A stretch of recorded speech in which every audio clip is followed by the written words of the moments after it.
it is time to be open about the science of human nature. This was the assertion of software engineer James Damore to his colleagues at Google, in an internal memo that has since led to his sacking. "I'm simply stating," Damore wrote, "that the distribution of preferences and abilities of men and women differ in part due to biological causes, and that these differences may explain why we don't see equal representation of women in tech and leadership." He went on to imply that women's stronger interest in people and neuroticism might make them less naturally suited to being coders at Google. The company's leadership viewed the matter differently, firing Damore and sparing his female colleagues the need to prove their biological aptitude for working with computers. Sacking one errant employee doesn't alter an awkward fact, though. Only 20% of Google engineers are women, a statistic that is matched roughly across big tech companies. So, does Damore have a point? Is there an underlying biological explanation for why so few women work at a company that prides itself on its progressive ideals and family-friendly ethos? There are countless scientific studies that claim to identify differences between male and female cognitive aptitudes, and, in the UK, far fewer girls choose to study computer science at GCSE level, 20% of the total number of students, at degree level 16%, and beyond. There is something seductive about the idea that professional success springs from our innate abilities, rather than the degree to which society tips the odds in our favor. After the contents of the memo became public, through a leak to tech site Gizmodo, the scientific argument for innate biological differences quickly found favor with some tech insiders, albeit those writing anonymously on sites such as Hacker News and the Gossip App Blind. Students at the Indian Institute of Management Lucknow. Far more women study computing in India than in the UK. Photograph Hindustan Times Getty Images on Blind, which requires users to prove who they work for before posting. One Google employee wrote, "Can we go back to the time when Silicon Valley were sick about nerds and geeks? That's why I applied to Google and came to the US. I mean, this industry used to be a safe place for people like us. Why so effing complicated now?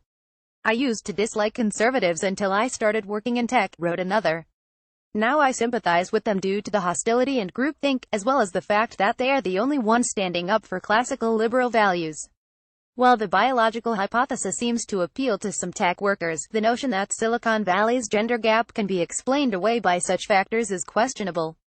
Professor Dame Wendy Hall, the director of the Web Science Institute at the University of Southampton, points to the wide variation in gender ratios in computing internationally, which she argues would not be seen if there were a universal biological difference in ability between the sexes.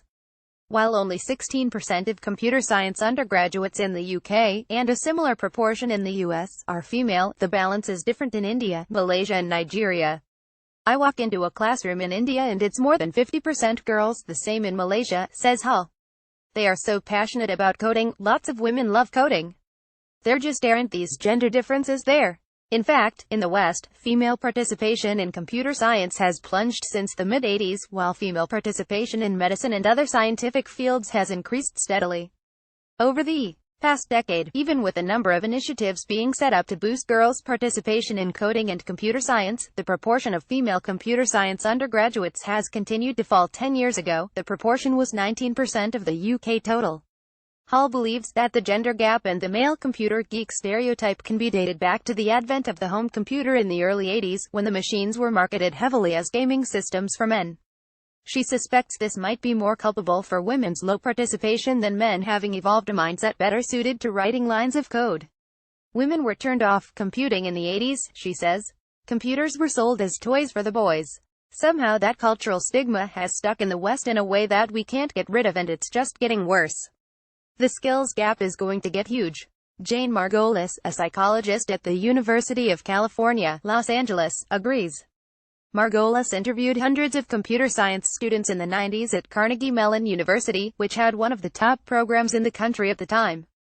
Many of the women at Carnegie Mellon talked about computers being in their brother's bedroom, and there were a lot of father-son internships around the computer that weren't happening with the girls, she says.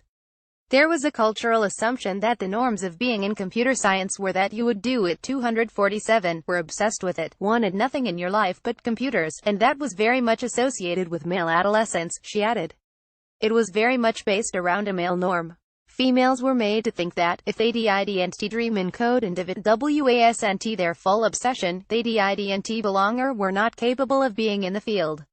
Former Tinder Visa president Whitney Wolfe, who sued the company over atrocious misogyny in 2014.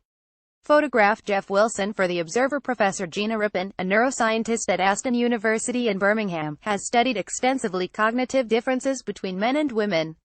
She says that while Damore pointed to scientific evidence for men and women having different aptitudes and personality traits, he seemed to miss the point that, even if there were well-established sex differences at any level, they're always very tiny. Certainly not enough to explain the gender ratios of Google programmers, even if you didn't want to get into the nitty-gritty of arguing about the science. Rippon's work suggests that, in many cases, the differences between male and female performance, if present, are very small, can disappear with training and are not consistent across cultures.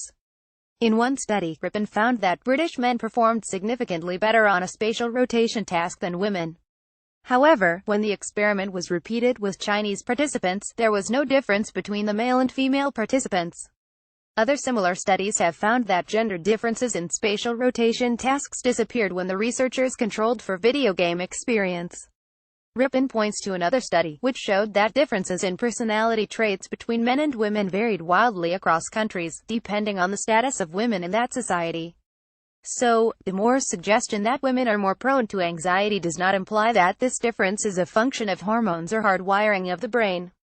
Plus, there is compelling evidence that unconscious biases have a powerful effect on what people expect themselves to be good at and how they perform. For instance, girls tend to score worse on a test if they are told their math skills are being assessed than when they are told they are taking part in a study investigating how people solve problems. Even assuming that there are fundamental differences between male and female cognition and personality, there is no clear, logical line between such findings in a laboratory setting and performance in the workplace. Priya Guha, the UK lead of tech incubator Rocket Space and a former UK consul general in San Francisco, argues that even by its own arguments, Damore's memo missed the point. The description of an engineer as somebody who has their head down, focused on developing the next line of code, is the sort of engineer that won't be adding value, she says. We need engineers out there who are both very strong developers, but also people who understand the world around them and are comfortable interacting with society. So, by that description, women would be better engineers even by the stereotypes he proposes. Unfortunately, many such multi-skilled people are likely to be deterred by the perception of hostility engendered by claims like Damore's.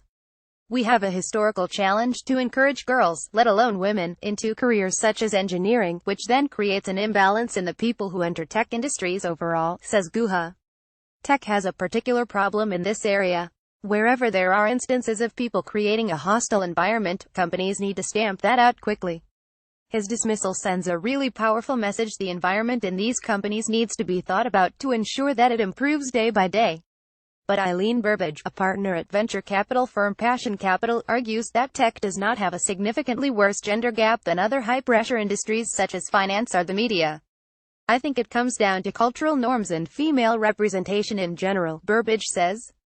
It is what affects the rest of the business world. It's around the same time that women start thinking about having families that they think about the opportunity cost of staying in a work environment, and if it's not positive or they get negative influences, it's going to affect their decisions.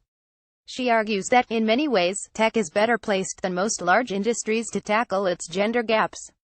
I don't think there's anything specific that needs to be done for technology. I think the tech sector is more introspective and likes to think of itself as more progressive, so remedies that work for other sectors will help here, too, she says.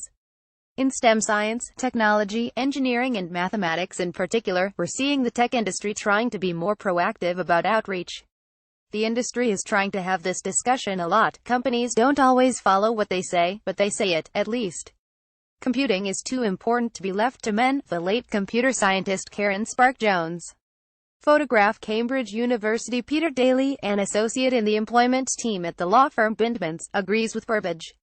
The clients I've had from the tech world are pretty evenly split by gender, he says. But because it encourages risk-taking, tech doesn't fit well with maternity and pregnancy, so that can be a source of a lot of friction. You see people in the industry who see pregnancy as a genuine problem. That, he says, is the main cause of gender-specific issues in technology, at least, those that reach the stage of requiring a legal recourse. Internal documents such as Damore's are the soft end of the sort of hostile working environment female employees can face at overwhelmingly male tech firms. At the extreme end, as companies such as Uber and Tinder have learned, this environment can result in claims of sexual harassment and illegal discrimination.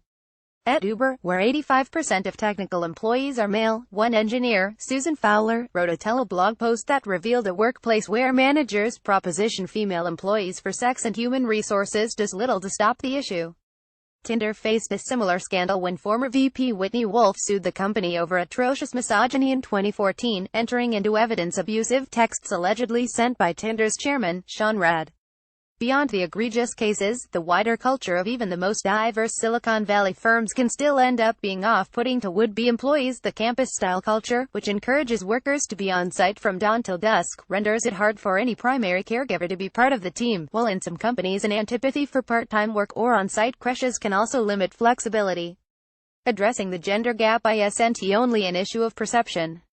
Companies with homogeneous workforces make worse products and earn less money, argues Guha.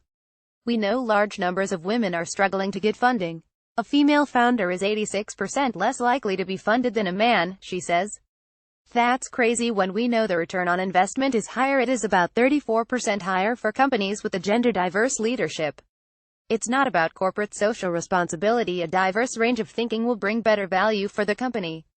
As we move into a future in which algorithms have greater influence on our lives, from communication to healthcare, transport to law, the gender balance in tech companies goes beyond what is fair for their employees. The result of male domination of tech has led to the development of, for example, voice recognition technologies that, trained and tested solely by men, struggle to understand female voices. It has resulted in virtual reality technologies that disproportionately impose motion sickness on women. At this early moment in its history, the tech industry is already littered with products that have gender bias effectively programmed into them. The most objectionable point about that memo was the notion that there are biological differences that make women less capable, said Burbage. Obviously, I have an issue with that and I think it's fundamentally incorrect. The thing I can't answer is how, in 2017, do you stop people thinking that I don't know how you change people's minds?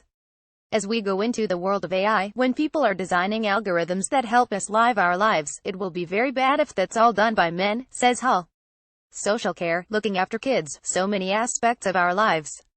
We really need as many people as possible doing this. It's really important and it's going to get more important. Hull invokes her late mentor Karen Spark-Jones, a pioneering British computer scientist who campaigned hard to encourage more women into the field. As she used to say, computing is too important to be left to men.